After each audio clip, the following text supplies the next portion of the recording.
Hey kids, it's time to get some SML podcast all up in that.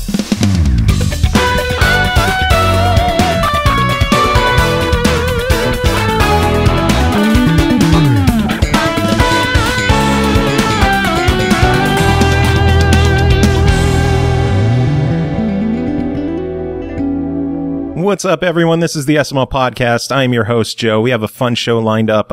First off, if the audio is weird, I am in my new house, fucking finally. So, if the audio is a little weird, that's the reason why. But we have a great show lined up, and we are starting off with a good friend and guitar player extraordinaire, William Carlos Reyes. How are you doing today, sir? Doing great, thank you. Do you like the Carlos in there, or should I just call you William Reyes? Oh, I've been going by William Carlos Reyes for a bit, so you can leave it. But you don't have to say all three names every time you speak to me. What if I want to, Mr. William Carlos Reyes? Well, you can. So how are you doing? How's things? Things are good. Things are good. Playing lots of music, learning different music. Writing different music, arranging music, meeting musicians, traveling, friends are good, family's good. My diet's not too good. Oh, I know that. I can sympathize with the diet. You know me well enough. But I'm good, man. Thanks for asking. How are you? I'm doing all right. It's a little stressful with the move, but it's going to be a process, I'm sure. But I'm here, you're here, things are good, and you just put out an album. Yes, I did. Or actually, Scarlet Moon Records did, and they produced it. But I guess you could say I put it out too. Well, yeah, you're the musician, so you're the one who did all the work. I did do a lot of work, but I definitely had a good team behind me, support from people like Musin and Jason. So yeah, altogether we sort of put this album out, and he has all kinds of people that he had do the art and help do videos, and he talked to a lot of people on different websites and things like that. So yeah, it's pretty exciting. So tell me, what is the album? What should people be checking out? What is the album? The album is some selected music from Final Fantasy IV. They are guitar arrangements that I did over the course of about a year. And most of them are for like 3 guitars to 7 guitars. Oh, wow. A couple of them are less than that. One of them is just 1 guitar. But yeah, really, we sort of chose the music because some of them were a couple favorites of Jason's, and some of them were just ones that I thought were really pretty, that I thought could work really well for a guitar ensemble. And yeah, so that's what this album is. It's kind of a chill album, a lot of interesting arrangements. Some of them though are try to stay true to the original. A couple of them sort of go a little bit outside. But overall, I think to the people who like the music from that game, I think they do a pretty good tribute. Nice. Now, this is your first solo album, right? Because I know you've done so much work with the OneUps. You released the album with the Altered Beasts, or you are part of the Altered Beasts. This is your first solo, correct? This is my first solo album. Yes. How's it feel to put out a solo album? Oh, it feels great. I've always loved working with my teams, with being on recordings with not only the OneUps, but a lot of other people just over the years. But it does give me a sense of pride to think whenever I listen to this album, I'm like, wow, I did a lot of work on this. And musically, it all came from inside of me. Although I love collaborating with other people, it's also nice to just express yourself. Yeah. Sometimes. So it's great. It's a great feeling. I'm happy about it. What made you go with Final Fantasy IV? What was the decision to decide, time to put out a solo album? I'm going to make it all about Final Fantasy IV. Oh, that was not so much my mind working as it was Jason's. Mm-hmm. I've been wanting to do some arrangements of video game music for a long time, of just ensemble things like 2 or 3 guitars, maybe 4 guitars. And I've done a few here and there and turned them in for different projects, different other people's compilations and things like that. And so I really enjoy doing that. But Jason was the one who wanted to do this game and wanted to do, in his mind, he actually had a series in mind, from what I understand, of doing at least 4, 5, and 6, starting number 4, because he loved these piano collections that had come out for Final Fantasy series. I don't know if you're familiar with those. Mm-hmm. Some really cool stuff, and he likes guitar. And I think he might have approached Mustin and me about this idea of doing this. And so he basically produced it because he had the idea, called us up, hired me to do this, and that is what made this happen. Otherwise, I have a tendency to take my time on things that are just my idea. So I don't know if I would have actually done something like this if it weren't for them approaching me and supporting me. I might have done it. Is it taking your time in a perfectionist way or in a procrastination kind of way? Well, when it comes to working for somebody else, it's a perfectionist thing. When it comes to working for just myself, it's both. So, yeah. I tried not to procrastinate when it came to this project. There were some times where I had things come up, just not quite the same. But yeah, I was a perfectionist with certain aspects, but the other thing is I was learning a lot along the way, especially in regards to recording. But yeah, again, it wasn't, I didn't search out Final Fantasy IV specifically, although I had heard a lot of Final Fantasy music and I had played a lot of Final Fantasy music from this game and other games, just being in the OneUps for such a long time. I guess 17 years or whatever. Wow, has it really been that long? I know, it's weird, huh? Holy Maybe crap. 16. But yeah, we had gone through, we've gone through so much music, just rehearsing, and I don't know, there's like hours and hours of music that we just sort of went through, tried it, and ended up putting it aside, thinking maybe we'll do this later, or maybe someday it could go on our album. So I was familiar with some of the music. But no, I did not specifically go, I need to do Final Fantasy IV. I just went, I need to do an album of guitar music. And Jason was like, hey, you need to do Final Fantasy IV. And I was like, all right, here we go. That's how that happened. It's a good way for things to come together. It is. A team is like the best way to get things done. A team, and you did all the legwork with the music. Well, yeah. Jason did the planning, you did the work. The music work, yes. Yeah. But he did a lot of other stuff on the other side that. Oh, I know. He's a busy dude. Yeah. So who came to pick which tracks were going on the album? Was it you? Was it him? Was it a collaboration there?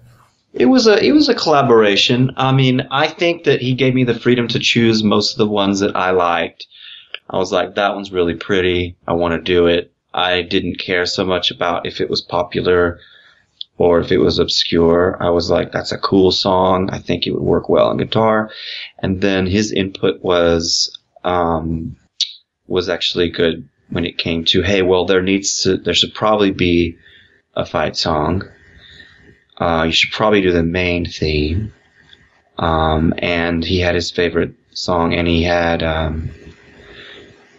couple of favorites that, after we picked a few of them, I was like, what about this as the list? And he was like, hey, can we substitute this one for that one? I was like, sure, that's cool. Because some of them I apparently don't get played often by other people. They don't get covered much. They don't get as much love. Like which ones? I think the Golbeza one, I don't know how to pronounce it. Is that how you pronounce it? I always thought it was Golbez. Well, there was, I thought that too, but they put an A at the end of it, and I was like, is that really how? Whatever. Maybe in the original game, maybe it was changed for the American release, and I'm just a stupid American who follows what we had in Final Fantasy 2. Well, I am definitely American, but so I understand. But that one, I think, I don't know, they wanted me to do that one. Jason wanted me to do that one, and I was like, okay, that's cool. There was like 50 emails, to be honest, of like... Oh, wow. Some of them were short, though. Like, oh, yeah, cool. Hey, that's cool. Hey, what about this? Hey, and here's the list. Okay, what's the list?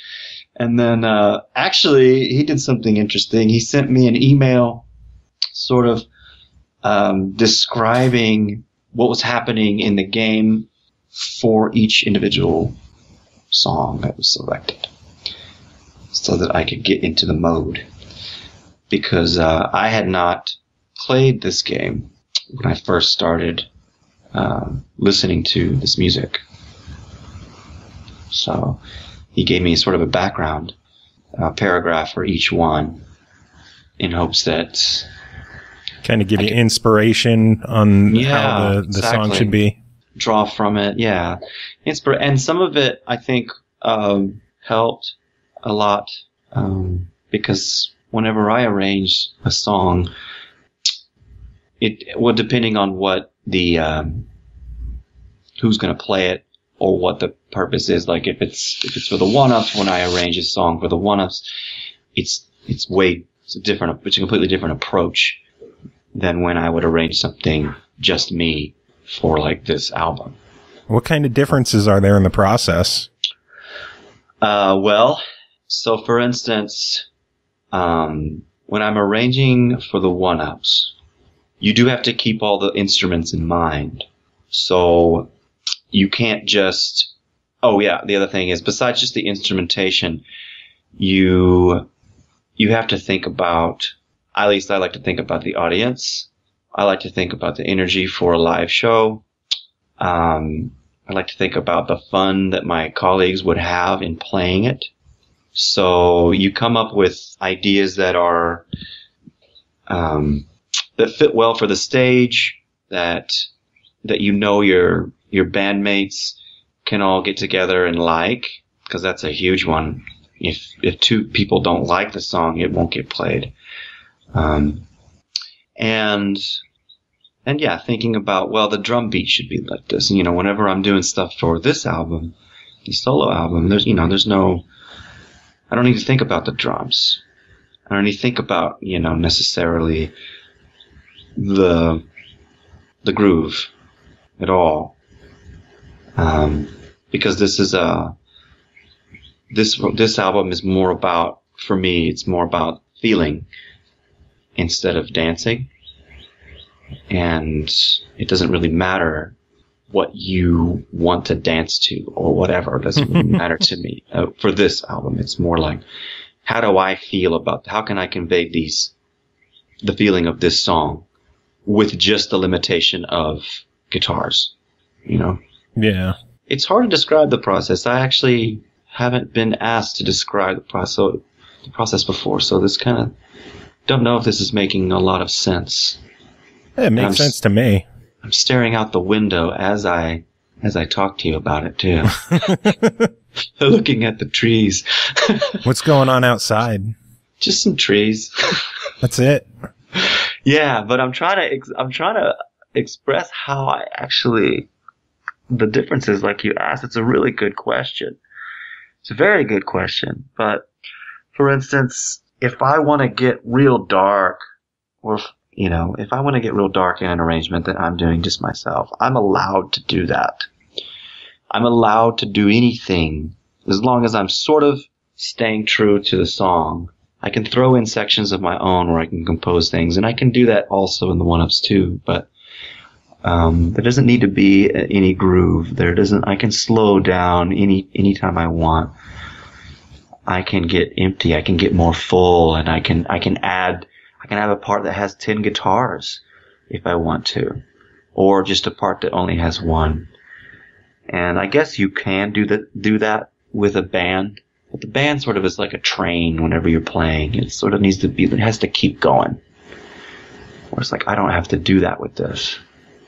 I don't know. To be honest, there's a huge list of differences, but being on the spot right now, I can't really think of all the specific ways. So, how about this? I mentioned the Altered Beasts. That was a guitar duo album that you put out with Tim Yarbrough. What kind of differences are there between doing a solo guitar album and a duo guitar album? Well, whenever you say solo, okay, so I'll say this. The album it's hard to say solo album. A lot of people will think it's a solo guitar album, when in reality it's not. It's my solo album, meaning I did it alone, me, but it's definitely not solo guitar. Yeah. It's on average 5 guitars per song. And even if they're doing a stupid little part like beep, beep, beep, beep, beep, beep, and in the background you can't really hear it, you don't really care, that 5th guitar is still there. The two guitars, it's nice to have that limitation sometimes. It's like if you only get to paint a picture with blue and white, what can you paint a nice picture with just those 2 colors? And yeah, you can. Whenever you start getting more instruments and more freedoms and things like that, then your palette gets bigger too, and you can of course make something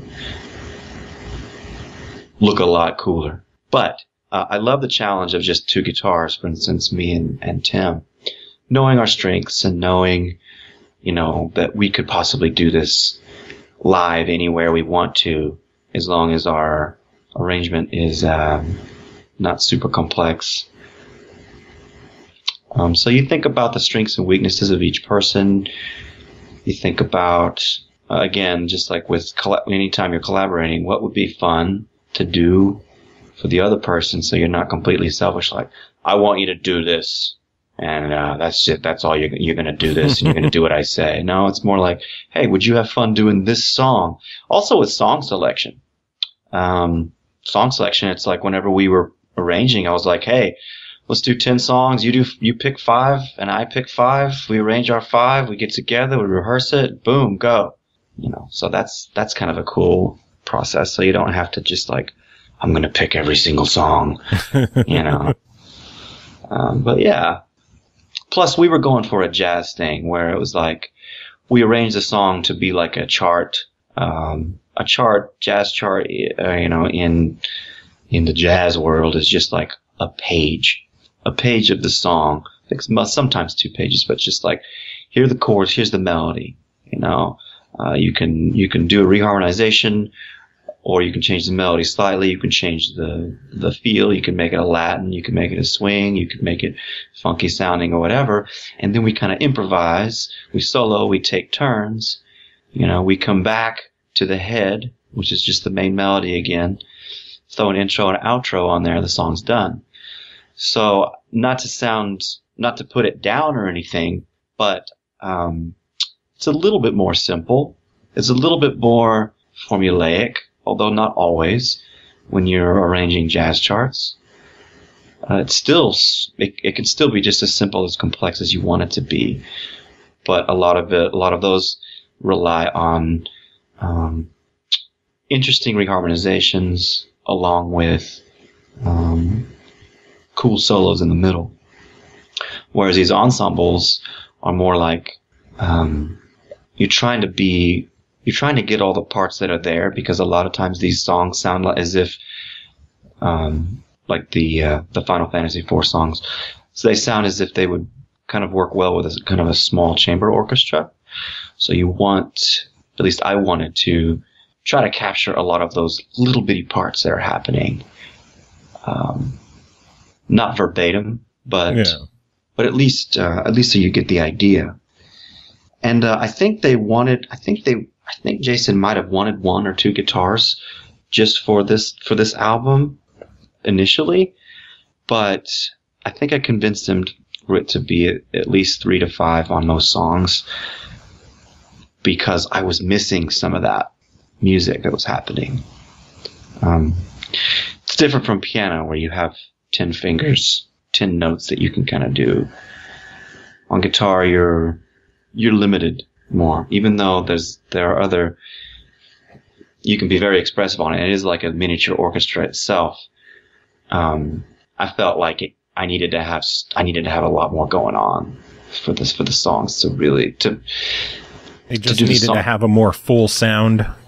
Yeah, to do the songs justice, to do the composer justice, more importantly.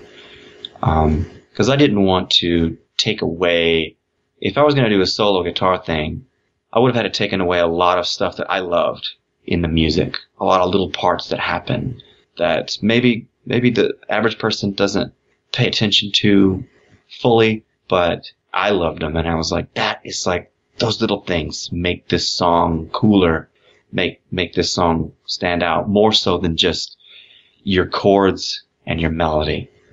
Even though you totally can do that. I just wanted more. Yeah.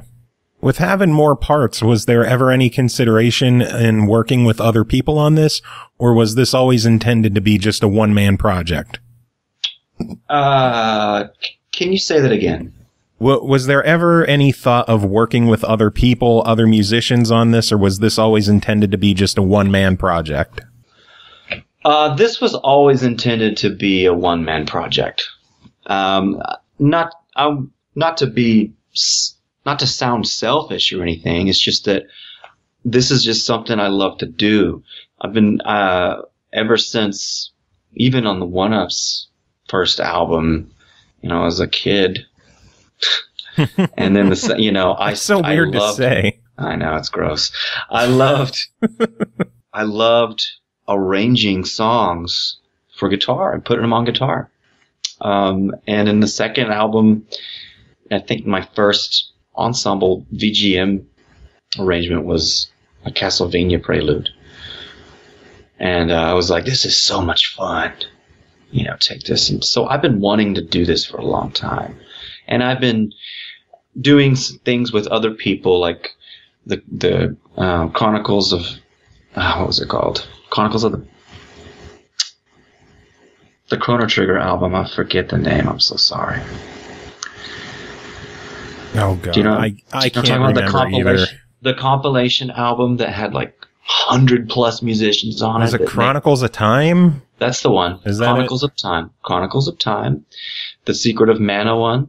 Spectrum of Mana. Yeah. And several of these Dance Macabres, these Halloween albums. Oh, that Viking guitar puts out. Yeah, Christmas albums.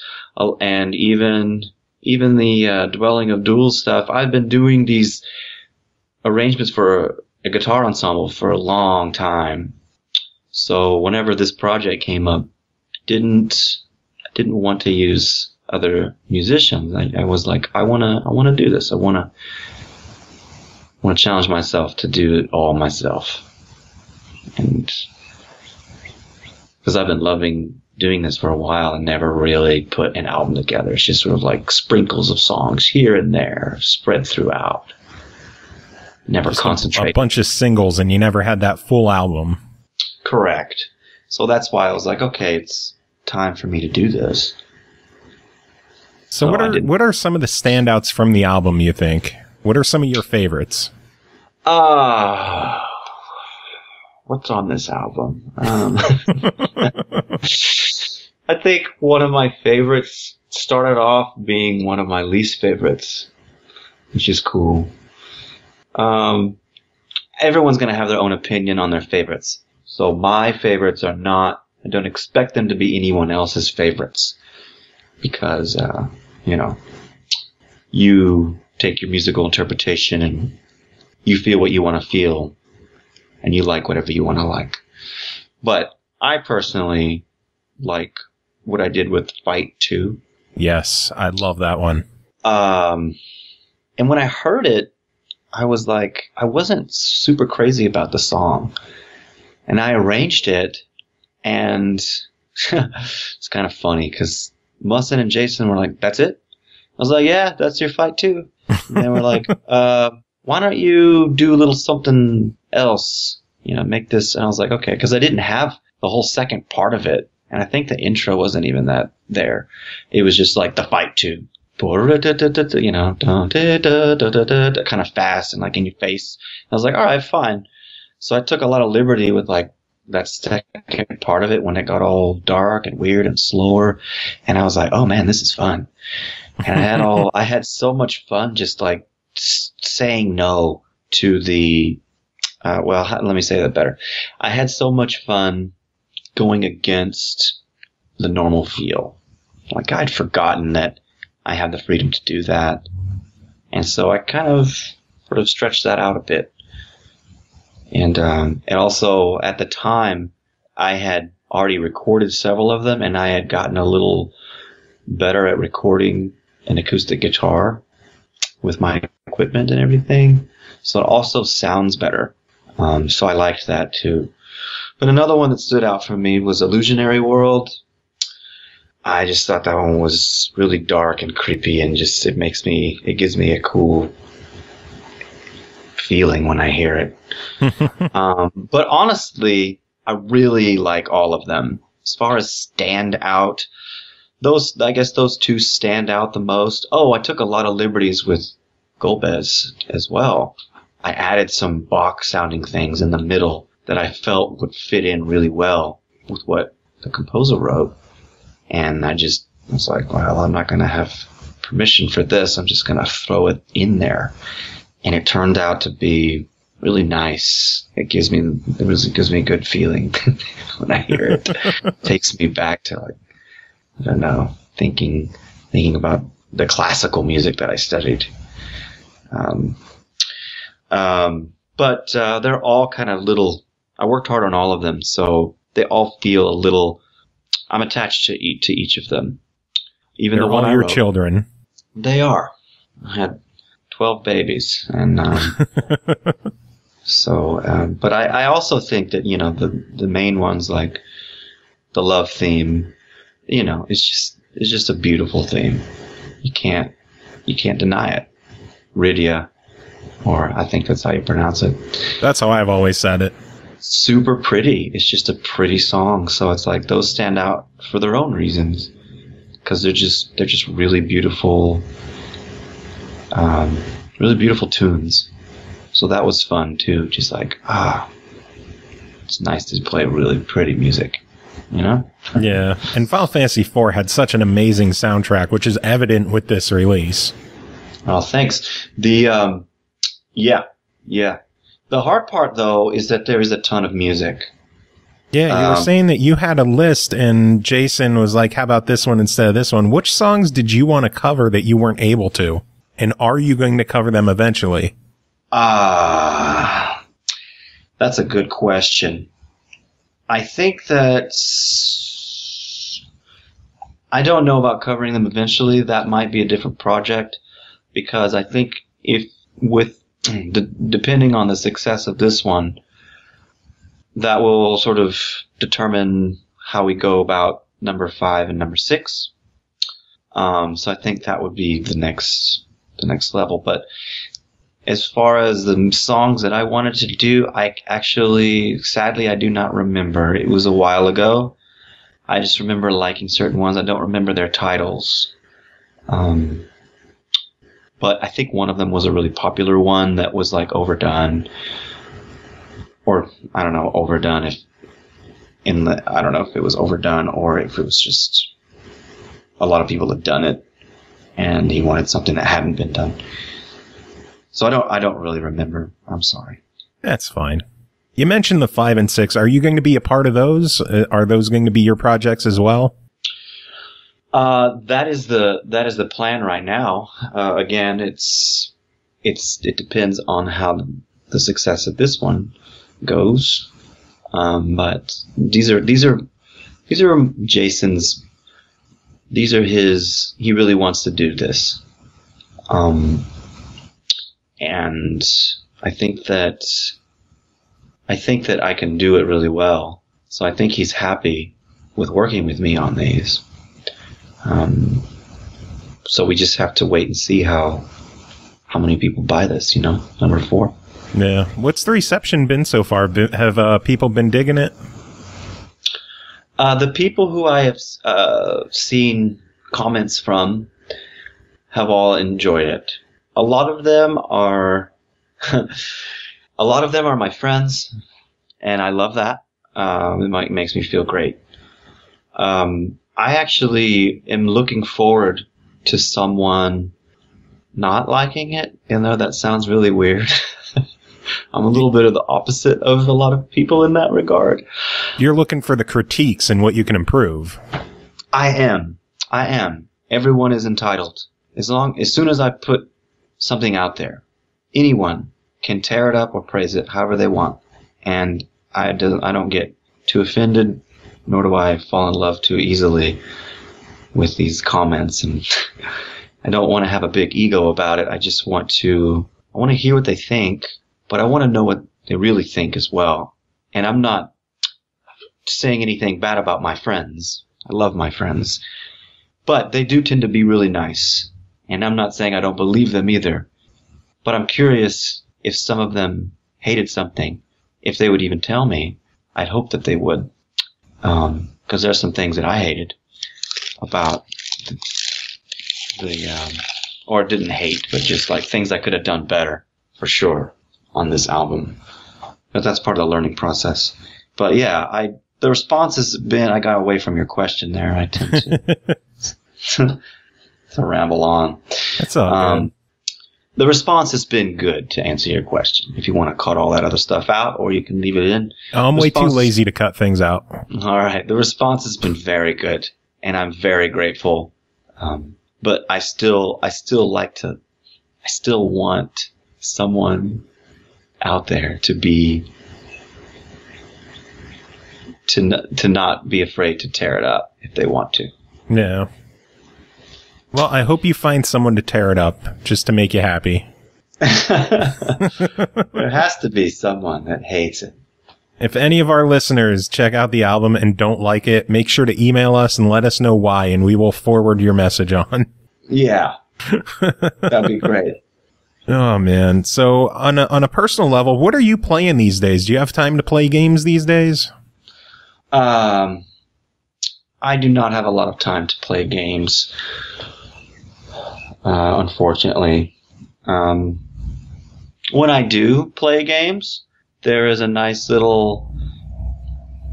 arcade that's in my town, a retro arcade. You pay $5 to get in, and you play all their arcades as long as you want. Oh, that sounds awesome. And I'm friends with the owner, and so he doesn't even charge me anymore. Oh, man. That's when I need, I gotta go play some games. It's like, I'll go play some games there, But as You're far saying as I need to visit you sometime soon so I could go check this place out. Yeah, if you like arcades and stuff, like, I'm sure you do, because that's what I kind of grew up on, that and the old Nintendo and Super Nintendo. Hell yeah, man. I didn't have a lot of I wasn't blessed with these other systems, these other consoles, and they kept getting better and better and better, and I kept falling more and more behind. So I kind of just stayed happy with playing the old ones. But yeah, that's what I do, and I don't spend all day there by any means, but it is fun to hang out and just beat people up in an arcade. I just imagine you like waiting in the bathroom for someone to come in and you beat them up for their lunch money. No. I'm pacifist. I let all that out in the game. But yeah, I don't have the newest games, and I don't. They're really wonderful, though. I've seen people play them. I'm like, wow, that is amazing. They look so amazing. The music is so amazing. The gameplay is so amazing. I'm like, if I didn't have all these other things to do, I could easily be addicted to some of these new games and just play them every day, all day, and just be totally cool. But I don't, because I know that I'm not going to get things done because they're so cool, you know? And just fall into that trap. Yeah, it's fun. And a lot of them are so involved that it's hard to just like, I'll just play for a few minutes. And yeah, that's kind of why I like arcades. So I'm like, yeah, I'll play this for a little bit. And then, you know, I die a million times. And then it's like, okay, well, I'm kind of done with this. Some of these other ones are so involved you can get lost. 10 hours go by and you're like, oh, man. Oh, it's Thursday. Uh-oh. Yeah, exactly. And I don't think I'm the only one that feels that way. A lot of people feel that way with some of these games. So I've definitely been there. Yeah, a lot of my friends have. And I've even done a little bit of that back in the day. So how are you keeping yourself busy these days? Live shows? I do a lot of things. I do live shows. I have a lot of other musicians that I work with. Some of these are events that the city puts on. Some of them are they're events that corporate parties events. Some of them are weddings. Some of them are shows.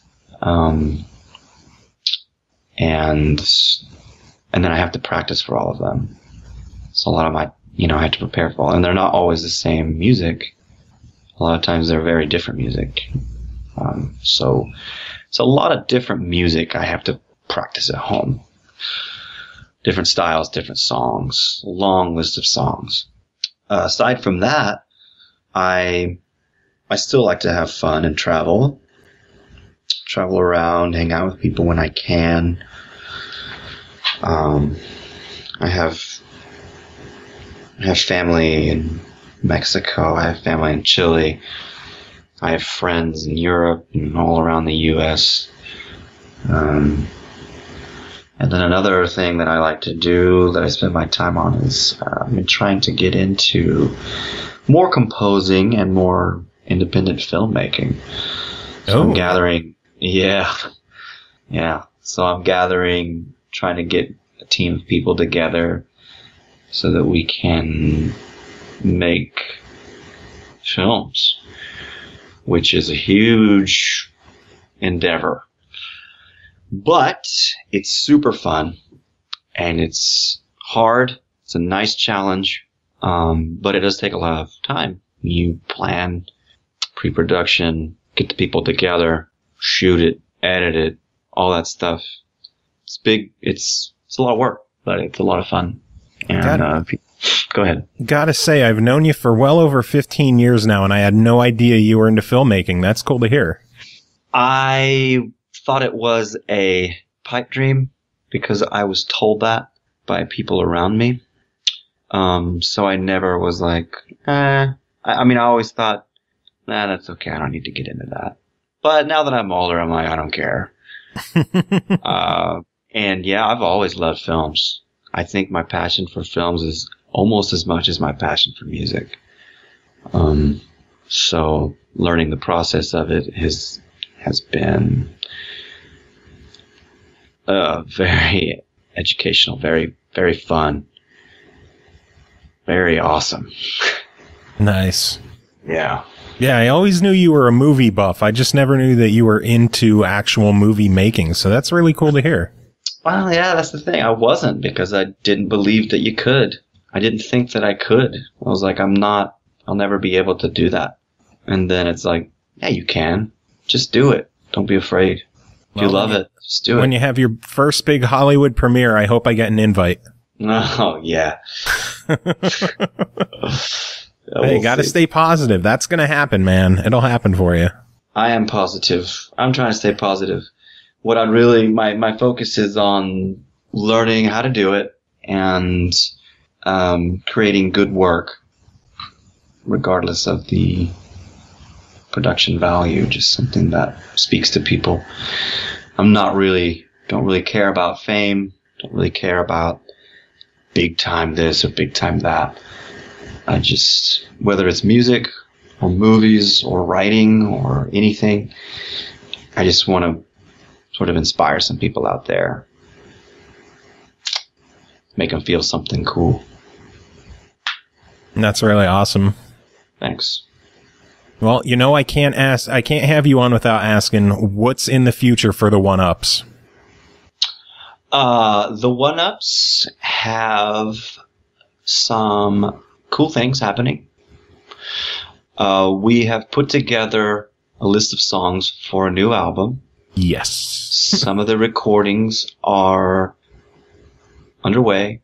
Some of them, I don't think we have the complete list picked out, but we have at least 75% of the songs picked out that we're trying to do.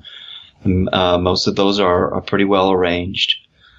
We've sort of been up and down with ideas over the past couple of years. That's true. We do have some upcoming shows, although I don't know if I'm allowed to say anything yet, so I won't. But we have some upcoming shows. I think we're just going to keep on trucking. I don't think there's any plan to quit. I think that we are just focusing on trying to get these songs together, trying to get them to sound good, record them, release them, and do the shows that we get invited to, just like always. It is a little harder, I think, now, as people get more... Well, as people get older, they're doing other things. So I don't think the OneUps is like a number one priority for everyone. Like at one point, I think it was. However, it definitely is a priority of some sort, and it is something that we all love doing. And I don't think we're gonna quit ever, really. That is very good to hear, because I've been there the whole trip for you guys. Yeah, absolutely. From MagFest 1 until now, I've been always in the corner of the OneUps, and I'm excited to see you guys still going. Cool, man. Well, thanks. And your support means a lot. It has always been there. We've been through many years of funny things. It's weird to just chuckle about it and just keep it to ourselves, but some of these stories, man, they shouldn't be on the air.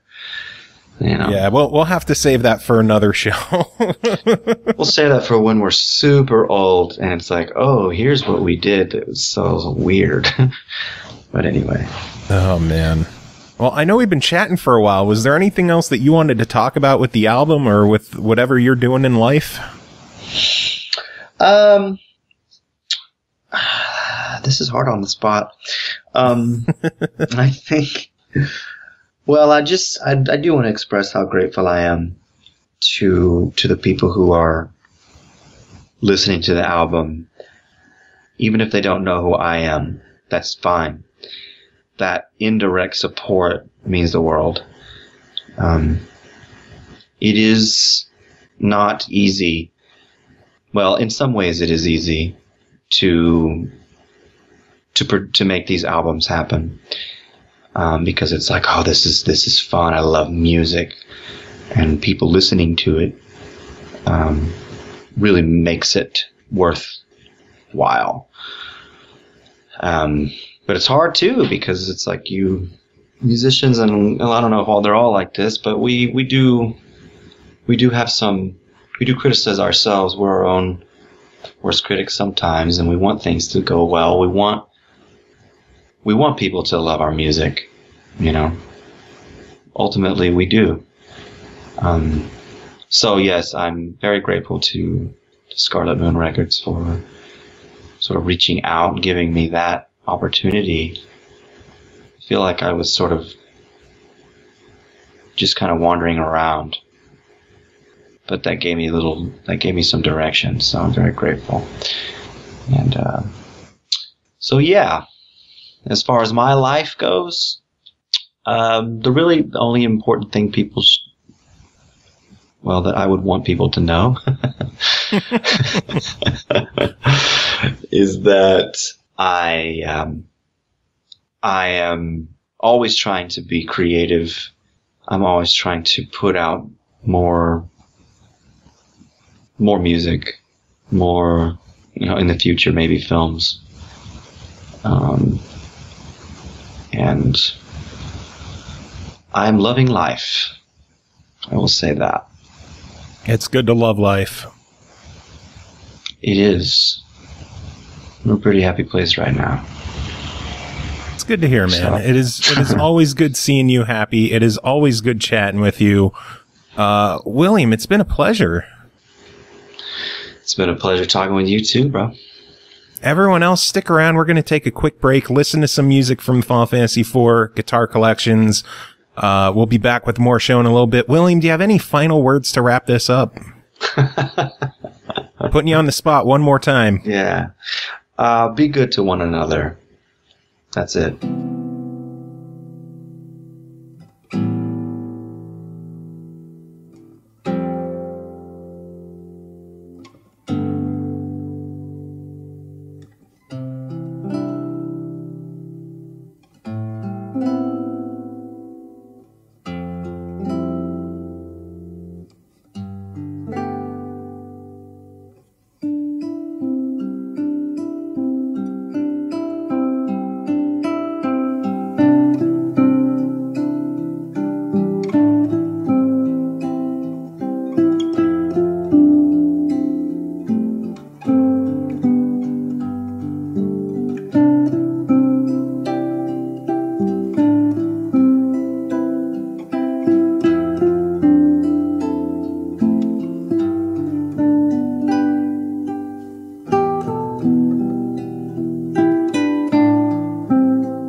Welcome back, everyone. Thanks for sticking around. Thanks again to William for coming on and chatting about the new album. You got to go check that out. Really good stuff. Guitar Collections, Final Fantasy IV. Really, really, really good stuff. We do have some reviews we got to take care of. Leading things off, as usual, Pernell Vaughan. How are you doing? I'm exhausted and tired, but fun. Rainy season in effect this summer. How are you doing? I am exhausted as well, and I'm also concerned because all the rain here is starting to flood areas. And, your area is gets floods? Well, where I live doesn't flood because it's really, really high up, but I live right along the Susquehanna River, so there is flooding in the area. Oh, man. So that means like just blocked roads in the lake, right? Yeah, pretty much. Well, Good stuff. On the positive, at least you can just kind of drive around that. But if it was coming up to your front door, that's a reason to sweat bullets. Yeah, if the water ever comes to our front door, call Noah. Send your pictures to him at least. Yeah. You would need to get an arc to get the fuck out of here. Or if I just made that reference, I'm wagering that maybe no one that listens to the show knew what I was talking about. Probably not. For shame. All you guys need to be older. Get older. Anyway, you got 2 games to talk about tonight. You ready to get to this? Let's dance. Cool. And again, if people hear a weird reverb on my voice, it's because the new room I have moved into doesn't have enough shit on the walls yet. So I'm getting a little bit of a reverb, a little bit of an echo. So apologies for that. And I really don't care if it bothers you. How do you apologize and then say you don't care? Because I'm an asshole. But that's like half asshole, half sincere. It's like, hey guys, I'm so sorry. Fuck you anyway. It's like, what? But you were in the middle of an apology. Yeah, I changed my mind. I should use that for the next business card I do. The SML podcast, half asshole, half sincere. He cares because shut up. That's why. we care because fuck you. I don't know what to make of this. I'm so scared. I'm sleep deprived. Hooray. Anyway, first game to talk about tonight is called Aces of the Luftwaffe Squadron, developed and published by HandyGames, released July 24th on Xbox One and PS4 for $14.99. When Europe seemed to be freed, a secret German commando called the Aces of the Luftwaffe took their chance to strike back and invade the USA. It's your duty to restore peace and liberty by climbing aboard deadly wings of steel and fight against their fearsome war machines in bombastic air battles. Command your wingmen, fight as a team, fight as a squadron. Pernell, what is this game? It's honestly not so bad. It's pretty decent. It reminds me of a general classic arcade shmup game. And the idea is that you are controlling a squadron of 4 planes. If you are playing in single player, you are in control of 4 planes who fly as a formation. Whereas in multiplayer, you each can control one of the different planes. Or maybe I think a combination of them. I'm not sure because I never played with I never played with other people. I just know that's how it works. Anyway, when you're flying in formation, the unfortunate component to this is that all of the ships take their own individual damage. So while you're being attacked, think like 1942 or 43, one of those games, as the German ships are flying down and attacking you. As your planes take damage, they can eventually go down. If they go down, they'll stay away for maybe like a minute, and then they'll fly back like, hey, man, back to the action. So it's almost like a moot penalty if one of your subplanes gets shot down. If you get shot down, the main plane, however, it counts as a life. If you lose all 4 lives, you're dead for the stage. You're never going to do that, though, unless maybe you're playing on insane difficulty, because the game is more about getting a high score on the normal and hard difficulties than actually facing any real sort of challenge. As you play the game, you will blast different enemies that will release a variety of items. Some will be weapons, such as like a flamethrower or an electric bullet sort of thing, or just a laser even. And when you pick those up, unfortunately, you can't switch between different weapons. You'll just fire the weapon you're holding until you run out of ammo. And due to the way that weapons show up on the screen, unless I miss something, you can't tell what weapon you're picking up. You'll just get the emergency crate that drops when an enemy gets destroyed, and bam, there's a weapon. You got one. Also, you can get upgrades to your basic gun as well as your missile gun, which will result in more heavy firepower as you're firing off your homing lib missiles or your pea shooters that come from either your ship when you're out of firepower or from your squadron. Also, the game actually surprisingly has a skill system to it. So as you play through stages, every stage will have one or more secret coins hidden on it. And if you find that coin, then you'll get a skill point which you can use to level up your ship. In addition to that, every level has a secret mission. It's a side mission. I won't say secret because they tell you what the hell it is, but it's a side mission. And it can range from anything from deliver supplies to units on the ground, which involves your ship hovering over icons until a gauge fills up, or not getting hit a certain number of times till you can blow up a target. So like basically, if you get shot too many times, the target gets away. So it's like a chase sequence. Or another one might be just shoot the specified targets that show up on the screen to make sure none of them get away. And other ones that I'm not going to spoil because there's a lot of surprisingly interesting little side missions in the game. But they also reward you with secret coins that can be used to enhance your skill points. And lastly, as you blow stuff up, they will drop little medals. If you've played like Giga Wing 2, for example, or some of those games, think of those like the medals just kind of flying to your ship, but you have to actually pick these up individually. But at the end of every stage, the number of medals you picked up goes to an experience points bar. Every time you level up, you'll also get more skill points. Burp, burp, burp. And every ship, all 4 pilots, has their own skill tree. And the skill tree items involve anything from like getting additional hit points to the chances of dodging bullets to other things such as active attacks, such as like a bomb that, is like a screen clearing bomb, or another item which will allow you to envelop yourself in an aura that repairs your ships, stuff like that.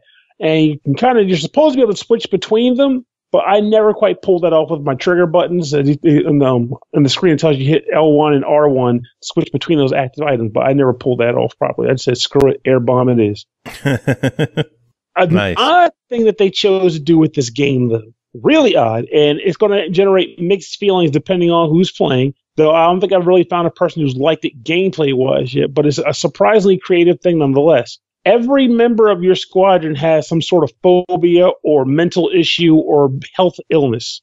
Like, for example, the starting main character, whose name is Mark Taylor, he has poison in his blood because he was poisoned as a child or something, and it never got taken out of his system. So at certain points, he'll get sick from the poison, and while he's affected, he can only fly slowly. He has to fly slowly until the poison is out of his system, or he will die. There's another character named Melissa who, oddly enough, is afraid of heights. So every once in a while, on the stage, you'll be asked to ascend. It's all story generated. It's not like you tell yourself to ascend, but the game will have your characters ascend, and when that happens, she'll get freaked out, and then she'll just disappear. She'll leave, and you're stuck with the other 3 pilots, and she's not helping. Another pilot gets angry, just has anger management issues, and when it kicks in, he starts flying around shooting at all kinds of stuff, and he'll crash into you too if you're not careful. So you're basically dodging the enemies, the bullets, and your fellow wingman in hopes of them not killing you. And the funniest one, next to probably the person who's afraid of heights, that's a pilot, is the last one, my boy Steve, black man. He's narcoleptic, and sometimes he'll just fall asleep while he's flying the plane. Oh, Jesus. And when that happens, he's just stationary, or he'll just kind of sway here and there, and you have to protect him and keep him from getting shot with bullets or getting hit with planes. I think the game is scripted so that bullets won't hit him, but other planes definitely will. You have to knock them out of the sky before they collide with him, or missiles collide with him. So it's an odd little concept, but it's a creative odd little concept. So I don't want to fault it too much for that. But I will say, when those things occur, they will annoy you. I think they were intended to annoy you, though, so they kind of served their purpose. I can't imagine a game being like, what people would think would be fun?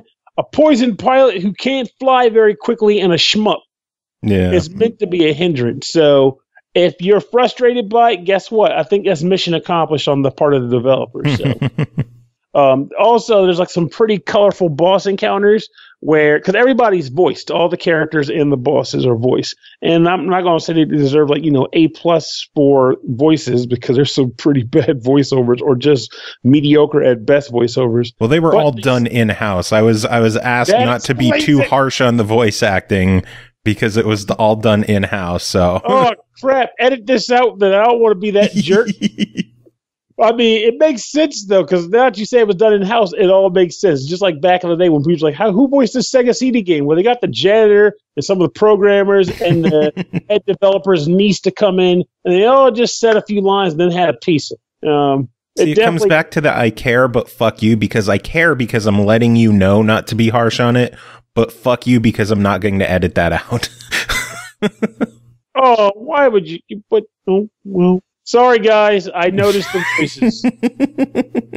Joe doesn't want to edit it out. I can't help that. But what I will say is that despite or in lieu of the voices, I still enjoyed the game. I had fun playing it. I mean, like I said, maybe on the hardest difficulty it might do more for me, but on the normal and hard difficulties, I wasn't really challenged, but I'm okay with it. I was more about just trying to get high scores and level up my planes and just see what the game has to offer and just kind of enjoy it for what it is. One thing I never even pulled off, though, maybe because I just didn't, do hard enough, but when you beat, there's also one other component to the game, which is the you can unlock new planes to put your pilots in.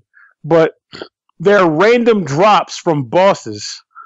And the harder the difficulty that you're fighting them on, the more likely they are to drop this new plane. And planes have stats. Like, they're not crazy stats, but, like, for example, my mom might say, like, take 10% additional critical damage when you shoot guys and get crits on them. Or you'll take, like, more damage from a specific elemental type of attacks off an enemy uses laser attacks. And your ship is weak to laser damage. Whoa, you're in trouble. But you can unlock that stuff too. One fault I did find, though, this game did unfortunately have a fault that it could have just been my system, but hopefully they'll hear this and address it. But when you're trying to scroll through the main menu, it delays. I don't know how to. It's like, have you ever played a game like that where you push a button and then you want to press it again to go make another scroll, but it just won't do anything? That's weird. Yeah, like I would push the button, like, okay, let me scroll down this menu to get to the bottom and make an option select, but I'll push it once and then the game will move the icon and then I'll have to wait like 10 seconds before I can push down again until I eventually get to where I want to go, then wait another 10 seconds and then press X. I tried going back to the main menu of my PlayStation and scrolling around. There was no delay or lag on my system. I was wired to the PS4 itself. So there wasn't like it was the wireless that was acting up.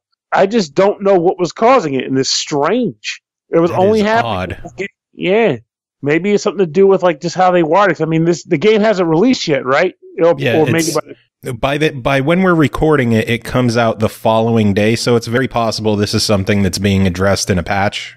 Yeah, that's why I wanted to ask, because it's very possible that other people won't experience this, or the developer can address it themselves and let us know. But that was something that I unfortunately noticed. When you're playing the game proper, none of this is an issue. It's only in the menus for some reason. Yeah, so it's very possible this is something they either know about and it's already addressed, or now they're finding out about and they'll be able to address it. So, yeah, you guys got to knock that down because the game is fun. Don't let it be ruined by a stupid menu system issue. Yeah, I agree. But $15 on this one. What do you think of it? I think it's a fun game. Definitely worth the money. $15. I'd say I think it's a buy it game.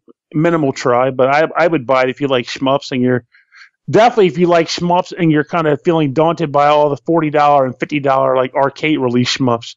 You can get this one on the cheap, and it's honestly a fun game. Awesome. Good stuff. You got one other game to talk about. That is called VSR Void Space Racing. Developed and published by SONKA, released July 20th on the Switch for $9.99. If you're looking for your generic futuristic racer, look for it elsewhere. This game is not for the faint of heart. Impactful and challenging, VSR Void Space Racing gives you the opportunity to fly through vast and diverse locations in outer space and prove yourself worthy of the first place. Pernell, what is VSR? Racing game where you will not get first place. I can tell you that much. If they got one thing right in that fluff text, it is that this game is challenging, and it may well be to its detriment, in my opinion. I hate being that guy. I really freaking do. You know the type. He does a review for a game, and he's like, I suck at your game. And then all the guys go on the internet and go, that guy just sucks at video games. That doesn't mean anything. Well, for anybody who's preparing to say that about me, fuck you too. Because guess what? I am good at video games, and this game just wasn't doing it. To give you an idea of what I'm talking about, the idea of the game is that it's a free-floating racing game. You are actually in space. There is no friction. There is no gravity. So if you propel yourself and then stop propelling yourself, you will continue to float the direction that you were originally going in, because that's how space works.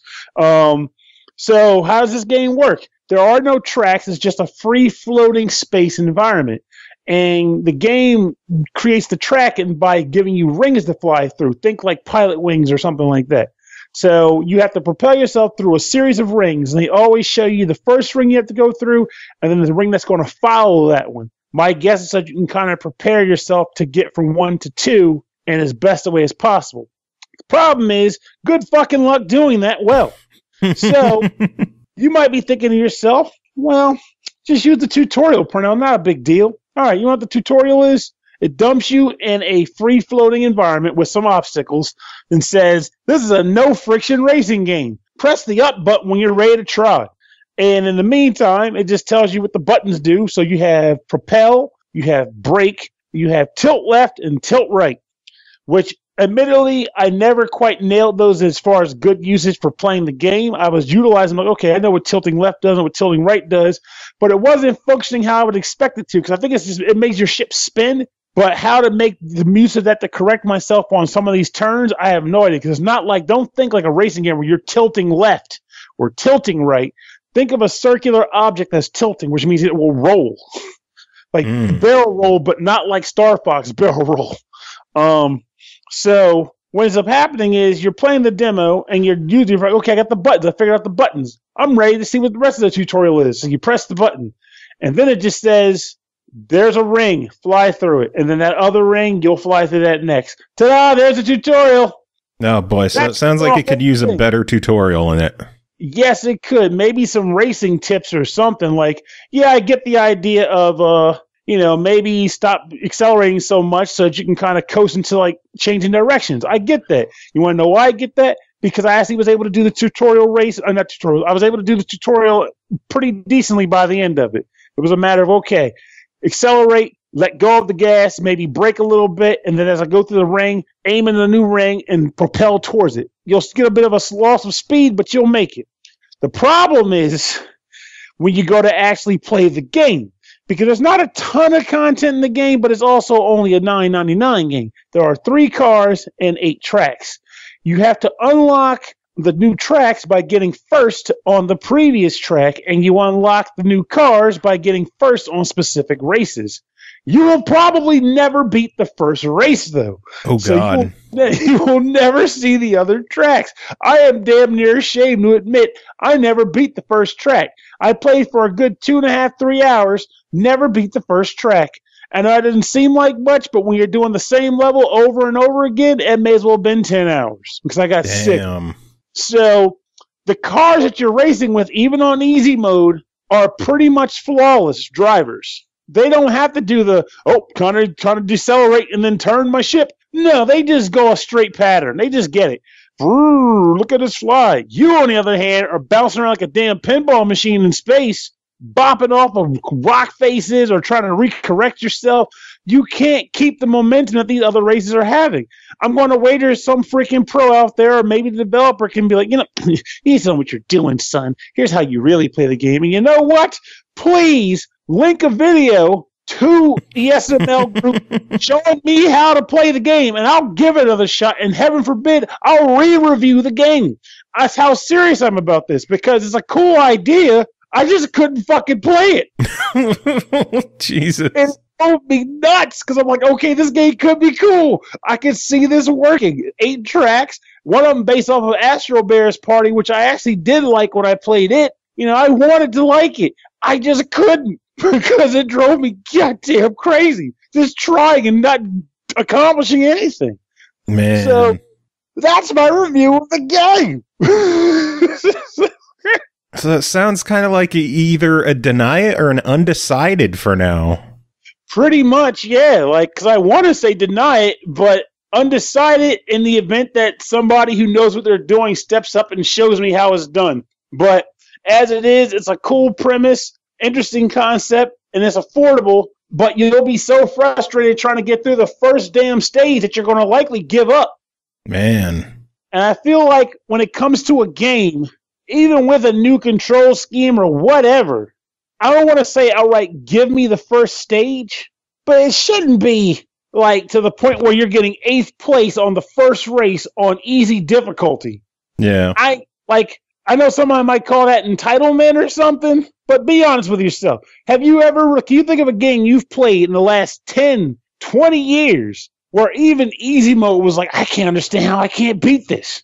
Not really, no. Exactly. Neither can I. I'm a guy who typically goes normal to hard on every game he plays. I can't do this on easy stage 1. Jeez. And I was trying it. I'm like, oh, I got this. Accelerate. Boom, through the gate. Let off the gas. Brake maybe. Turn the ship. Shoot up there. New ring do. Start the race. Why are all these guys better than me? Oh, they're AI. That makes sense. And the worst part is you might say, well, maybe if you're playing multiplayer, that would be great if you have to unlock the other damn tracks. Because now you can't enjoy bouncing off the walls with your friends and at least all sucking together because you can't unlock any stages to do it all, or the other cars. Jeez. It's just damn. Instead of asking a verdict, since you don't really have one right now, what would you do to improve this game? I would say one of two things. A, make the AI less perfect, which I think would be the least optimal method. Or two, give some actual pointers. No, 3 things. Okay. Second one, change the physics of the game enough so that it flows better as far as like keeping up with the actual traffic in the game itself, the other AI races. Or the third option, add some more info out there, maybe even end game, that just gives you more feedback on the tutorial. Say, do these things to fly your ship better. I mean, after all, it is a tutorial. It is meant to teach you how to play the game.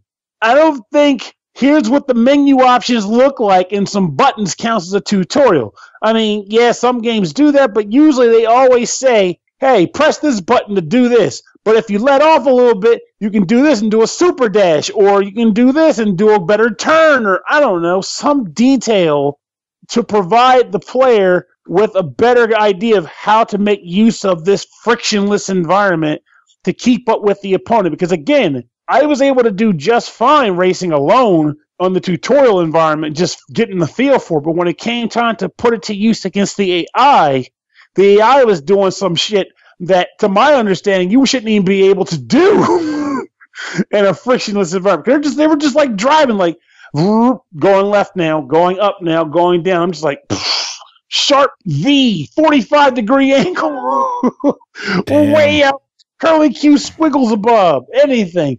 Oh my God, I can't wait for the internet rage for this. It's probably coming. But all I know is if you cover this game again, if you go back and revisit it, I want you to play it with hard difficulty and see how good you do. Oh, I got a feeling the game won't even let me hit the gas to start. It's like, well, hard mode. We're just going to let your ship stall in space. There you go. Start it out by going out and jumping your pod. Get another race to help you. Player 2? No? Well, you got to wait for one of the ships to make a lap, and then maybe he'll stop and give you a jump. Oh boy, well that's a bummer to hear because it sounded really cool. It just seems like lack of tutorial and brutal AI is hurting it. Yeah, pretty much. Like I said, even if they just like a patch it and say, okay, maybe we're just too damn good at this game. We're going to make it so your ship doesn't veer off so hard. I don't know, which would kind of suck. I know they probably had a vision for the game, like you're supposed to drive it like this, but you know, it was like. If it doesn't work, it doesn't work.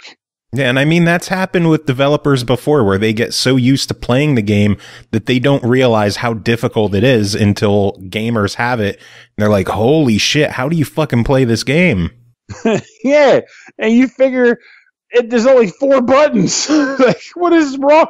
At first I thought there was something wrong with me, and I had to accept that it can't just be me. It has to be more. Like, me playing on hard mode is me going, nah, I just suck at this game. Or me playing on it, just in general. Like if I've played games where I openly acknowledge I suck at this game. Put me in front of Smash Brothers, kiss my ass. I can't play that game for crap. And I love Smash Brothers. But, you know, I've played a lot of challenging games, racing games even. Like Sonic and, Sonic from Team Racing or whatever that game is. Mm-hmm. I think I just made the name of their game that's coming out. But Sonic All-Stars, there it is. Sonic All-Stars Racing. That game gets really hard, but I kick ass at it because I know how to drive a freaking auto, and I can handle what the game's throwing at me. It's not that I can't do all those different types of games. It's just this game is just no. And F-Zero, there we go. F-Zero X, boom. I'm good at that game too. And that game is brutal, notorious for being hard. Yeah. But it's just this game. Well, that's a bummer to hear, man. You gotta get good. You gotta get good, scrub. Get good. Developer, care to show us how it's done? Well, if they come back and give some tips and some pointers, I'll be sure to pass them on your way, and we'll happily re-review the game and give it another chance if you're able to handle it. I like that idea. Good stuff. Well, Pernell, always good having you on chatting about these games. Do you have any final thoughts to sum it up? Just know that if I end up in the trauma ward tomorrow, it's because I had nightmares about this damn VSR. All right, moving on. Next game to talk about is called Pool Panic, developed by Rekim, published by Adult Swim Games, released July 19th on the Switch for $14.99. The world's least realistic pool simulator. Pool Panic frees billiards from the table and unleashes it into a world where everything from jungles and deserts to cities and swamps is a living pool game. You already know that sinking 8 balls is the ultimate goal, but can you succeed while contending with monster balls chasing you or ballerina balls leaping away from your well-aimed shots? To answer those questions, Chris Taylor, how are you doing? Hey, I'm doing all right. I'm drinking a nice cold soda because it is extremely hot today. How hot? We hit a record high today of 115 degrees. Fuck that. Yeah. In every way. I think right now at 10:30 p.m. when we're recording this, it's like 100 degrees outside still. Fuck that. What the hell? So so I guess this game is a perfect thing to complement my fever dream of as I die of heat stroke. Oh my lord. It makes you want to jump into a pool. Huh. But the but the pools are all evaporated. So instead, I'm inside in the air conditioning playing video games. Oh, Lord. So how is Pool Panic, though? Well, Pool Panic, yeah. This one is a really interesting one. I want to say this is probably the first Adult Swim game that I've played. Which, I'd been paying attention to them because they were going to be the publisher of the new Toe Jam and Earl game, but they've, I guess it went back to being completely indie, so that's cool. But yeah, so like the show that brought us, or the network that brought us Space Ghost Coast to Coast and the Brack Show. Bragg Presents the Brack Show starring Brack, I think is what it was actually called at first. This is a weirdly animated, really bizarre game that is a lot of fun, if not a little, what would you call it? A little careless, maybe. So what it is that you play as this animated ball who is actually like a person with a face and arms and legs and stuff. And they drop you onto, well, funny enough, you get to do the tutorial on an actual pool table, which is funny because it's almost the last time you get to see one. Oh, God. But yeah, so you start off on a regular pool table, and the first thing you notice is that you have full range of movement to run around the table as you please with the ball. You can place it anywhere.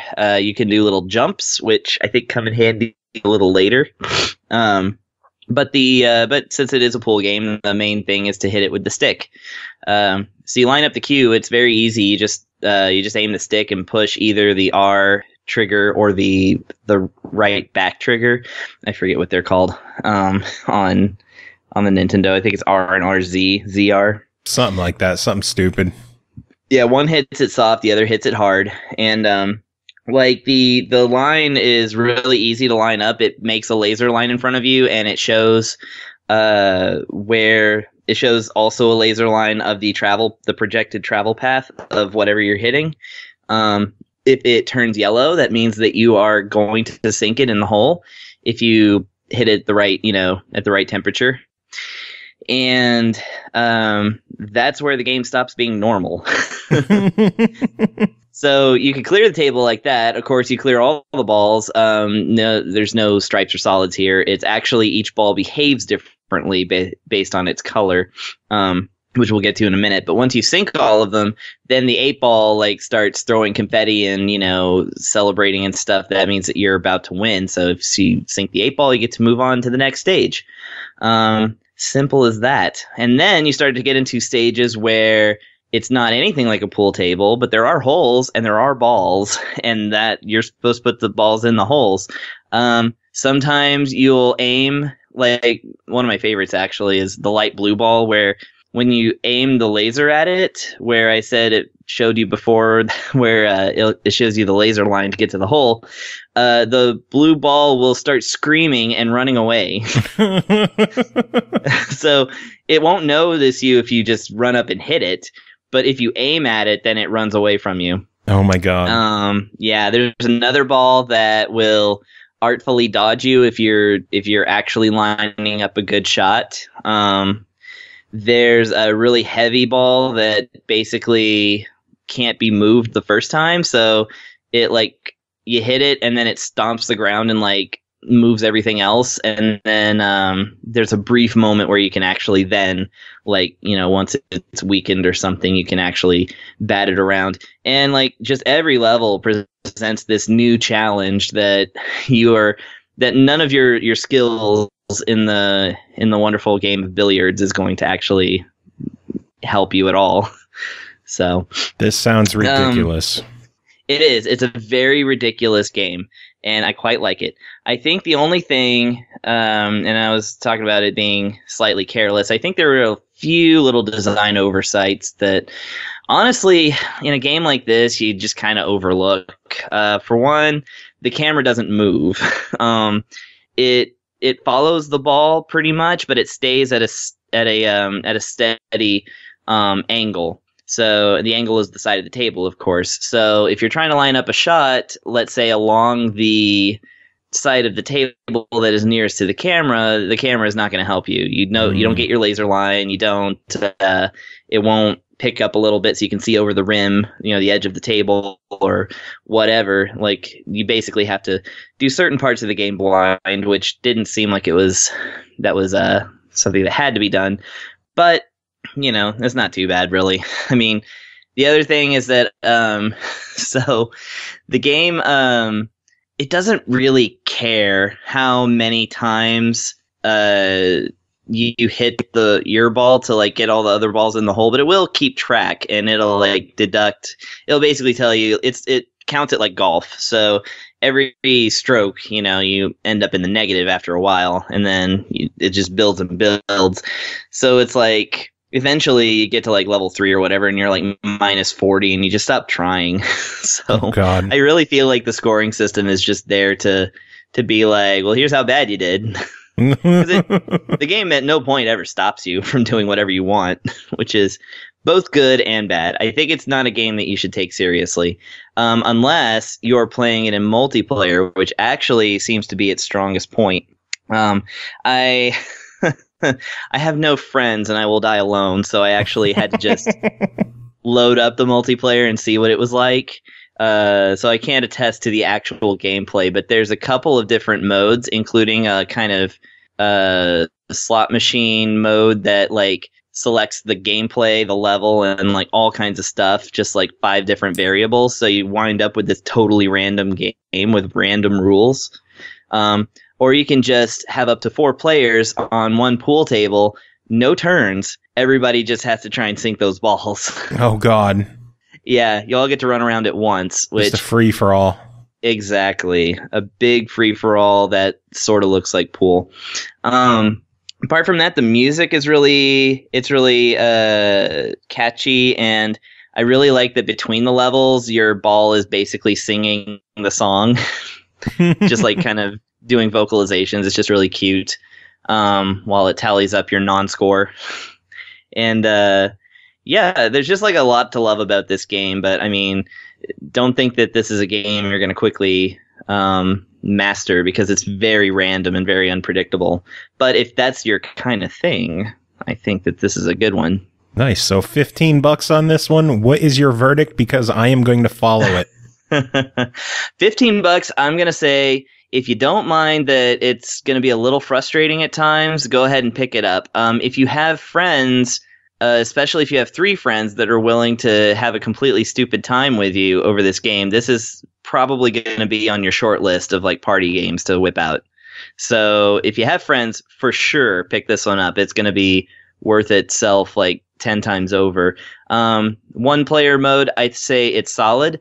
Just don't be expecting an actual game of pool anytime soon. I would not at all expect an actual game of pool from the world's least realistic pool simulator. Exactly. That is truth in advertising right there. So whoever wrote that flavor, that whatever you call it, I guess flavor text, whoever wrote that, I don't know. I have a friend that's a copywriter, and I don't remember what that's even called. But whoever wrote that blurb. Is accurate. Yeah, it's a good blurb. Cool. Next game to talk about is called Race Arcade, developed and published by Iceflake Studios. It released July 17th on PS4 for $9.99.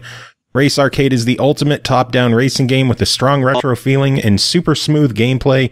This fresh and evolved racing experience seamlessly combines all the best parts from the good old racing games with the most recent technologies. Chris, how is Race Arcade? Okay, so whoever wrote that, they need to calm down a little bit. This is a top-down racer. You don't have to. I guess they have to sell it, right? Yeah. Yeah. So arcade racing, whatever. This is a top-down racing game. Now, if you have not played these, I would not be surprised. There are very few of them. The most notable one, I believe, was Super Sprint on the SNES. There was also a kind of like, Ivan Iron Man Stewart's off-road championship, whatever, on the NES, was a fixed track, but I think it was like isometric or something like that. Yeah. But there's a little bit of an arcade tradition in racing games where the camera never moves. It looks like a board game, essentially. And, your little guys take off and it stays static, and you have to, finish the turns, get ahead of everyone else and win the race. This one, I'm not exactly sure how the gameplay has evolved in the last 30 years since Super Sprint was a game, but it's definitely extremely precise and very, very hard. I raced, okay. You have one car, of course. Everything else has to be unlocked. But you can pick one of 10 colors at least, and everyone else is then the other color. And with your basic car, you run through 5 courses 3 times. It just does the 1 through 5, and then it ranks you and rewards you if you did rank at all. Like, you can get in 10th place every single time like I did, and it'll still let you move on. You just won't get any points for it, and the points are how you unlock everything else. Yeah, so you race through the 5 courses, race through them again in your career mode, and then at the end of that, if you don't have a new car, then you can get to do it all over again. I believe there's also multiplayer, but I only have the one PS4 controller, so I wasn't able to even select it. And then there's also just a single race, which I think that's probably the way to go for the one player until you get some more cars unlocked, because then you can pick from one of any of the career courses for, I guess, any of the cars, because there's just a ton of courses. There's like 1 million courses in this game. Damn. But for whatever reason, in career mode, you only do the 5 over and over again. They're arranged in like different things. Like, so you got your simple loop, you got ones that have like really sharp turns, you have ones that, different things like that. And like the simple loop ones are just crazy because it's like you start, all the other cars are going the same speed as you, and the like it takes you like 11 seconds to get around the course. So it's like if you're not controlling perfectly and staying ahead of the competition, like there's no weapons, there's no Mario Kart style, RC Pro-Am oil slick kind of things. You just gotta go fast and turn accurately. And don't get trapped in the cars because there's no way to like crash. It's basically every collision of 2 cars is an unstoppable force meeting an immovable object. Oh God. In fact, I literally got stuck at the end of one race because one car was also stuck in this just giant pile of cars that had crashed into a corner because the race was over.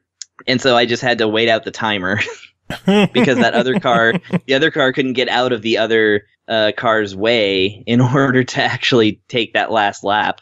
So God. it was pretty funny. So yeah, like I raced around like a million times, and eventually, like occasionally, I would get like first place or sixth place or third place or something like that. Get my points. I think I ended up with like 10,000 points, and the next unlock was 100,000 points. Oh, geez. But looking ahead, it seems that if this is your kind of game, there's a lot waiting for you, because you can unlock everything from like, a standard car, an F1 racer, all the way up to like a tractor or a UFO. Which you can't go wrong with a UFO. No, exactly. So I'm not exactly sure what all that entails, but it looks like this is a game that has a lot in it. Despite the career mode being a little bizarre. I did some supplemental reading, because obviously I wasn't going to win enough career modes to unlock a UFO. And it seems that every vehicle has its own career mode, so they've selected tracks that suit that one. And yeah, the tracks, like, it's for what this game is, like, for it being so simple and like having such an arcadey, like old school type look, it kind of bummed me out a little bit that the game does not let you cheat or anything like that. Like, you don't get to attack the cars, you can't crash them, and in some courses, if they have like these pinpoint turns, but you can like just run right through, like just run over the dirt and get to the next area, it won't count that lap. So even if you spin out and like accidentally end up on the other side of the road, you basically have to restart. Now, I will say the one thing that I do like in this game is that you can restart infinitely. So it doesn't actually affect anything at all. So if you take a wrong turn, you end up like trapped in a corner or something like that, just restart the race. It'll be over in a minute. Nice. So, yep. Well, overall, $10 on this. What do you think of it? $10. This one has to have. I would say I would recommend this to somebody who kind of knows what they're getting into. That is to say, top-down racers have a very limited fan base. I think there's a reason there's not a lot of them. But this is coming from somebody whose favorite racing game is Excite Truck. So I'm always looking for like ways that racing games sort of invert expectations and subvert them. So having said this isn't going to be a hugely appealing game to like classic racing game people, your GTs and whatnots, your Gran Turismos and everything. However, if you are a fan of like this arcade style, one screen kind of thing, then go ahead and give this a go. It definitely is going to be a huge challenge, because this game does require a lot of precision and finesse. More so, I would say, even than the like your GTs and your whatevers. So if this sounds like something that appeals to you, go ahead and get it. Otherwise, check out some footage, see if you like it. And yeah, I'd say it's a solid try it. Cool. Sounds good. Final game to talk about tonight is called Super Destronaut DX. We are revisiting this one, developed by Petite Games, published by Ratalaika Games, released July 17th on PS4 and Vita for $4.99, and is a cross-buy title. Hooray. Inspired by an arcade classic, Super Destronaut DX is a retro space shooter that pits you against an enemy more dreaded than a UFO, a scoreboard. Chris, what did you think of this one? Super Destronaut DX. I was so looking forward to, like, I was going to buy this one, and then you came at me with the PS4 release, and I'll tell you right off the bat that I liked the PS4 version so much that I went and purchased it on the Switch that same day. Oh, nice. So now I have it on both systems. And technically you have it on the Vita as well, since it's a cross-buy game. That's very true. I don't think that the Vita account is set up with my account, though. I might have to change that. Maybe I don't know. Anyway, yes, you're right, though. It's cross-buy, and sure enough, you do get 2 copies of the game with it if you have a Vita and a PS4, and your account is linked to both. So, Super Destronaut DX. So this is a shooter in the hallowed style of Galaga and Space Invaders. Very clearly taking some cues from both. You have your ship that, you run from side to side. You can't move just around the screen willy-nilly. Your rows of enemies come up from the top of the screen. You clear them all, and then you move on to the next wave. That is where the similarities end, because this game throws everything in the book at you. For one, most of the rounds will contain a certain orange guy. Usually he's orange. I guess he's always orange. That will give you a power-up. One of 4. All of them are great. Your triple shot, your bombs, your lasers that go through like whole rows of enemies and things like that, whatnot. And and so in the classic mode, the point is that you basically keep shooting wave after wave until you die 3 times, and then it calculates your score. And if it's a very, very good score, then you can join the leaderboard. Yay. And yay! Or you can get one of the many easy to get trophies. Which very easy to get. I think you said you got like all of them in an hour or something. On Xbox One, I got all the achievements in 22 minutes.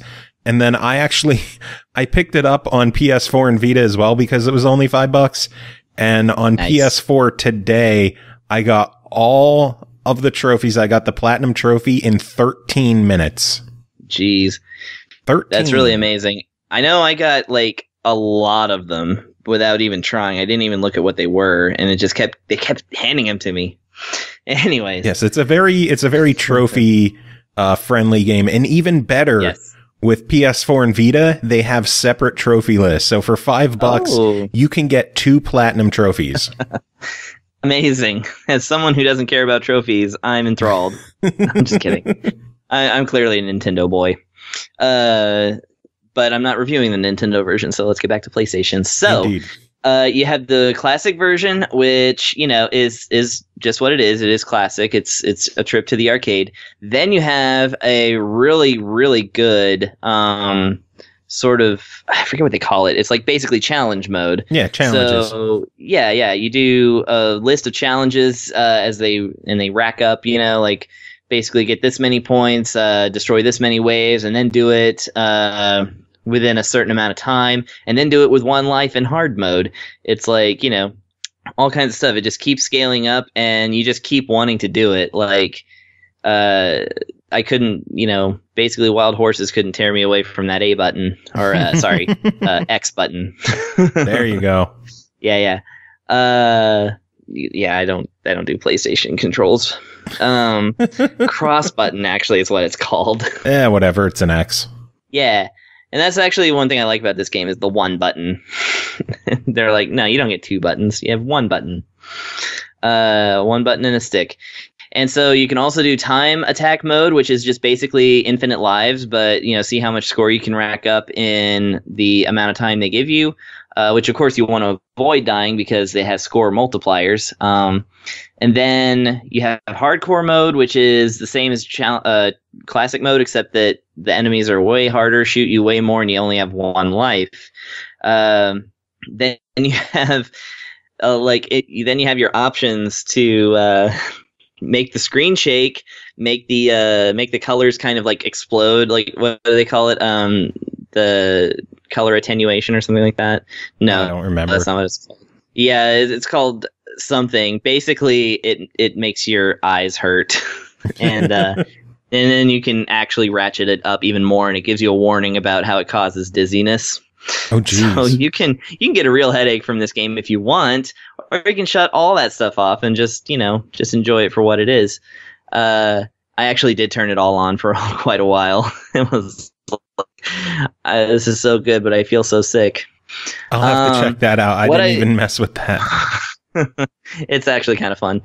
So what I like about this game is that for each and every one of these modes, every single time you start a round, whether it is like a challenge mode, a time attack, or something like that, like every wave of enemies seems like it's set up to kind of help you succeed. That is to say, if you're having to destroy waves of enemies, they might throw more weak enemies at you. If they're like, collect all the power-ups, and they'll send more power-up characters after you. And if they don't, you can just try again because it's usually randomized in a certain way. But yeah, the whole setup of this thing, the way it moves, the way like everything goes, the soundtrack, like this is basically the... Oh, and I actually forgot to mention is that while you're moving from side to side with your ship, the whole screen is actually moving forward, and as you destroy enemies, they end up in the background, being pulled towards the foreground, so they can actually still hit you as the lifeless corpses of of enemies long dead. So they can also like get knocked out of the sky, and you can hit them while they're in the sky for bonus points, which is actually one of the challenge modes. So I actually do like that the game moves on 2 planes in that way, even if it's mostly dealing with the 2D, side to side plane. But yeah, just like everything about this game is basically perfection of the formula of what I usually call the still shooter. That is to say, where you're just at the bottom of the screen and everything just kind of comes at you passively. That's a good term rather for it. than I call it that, but I mean nobody else has to. But if they do, it's trademark Chris Taylor 2018.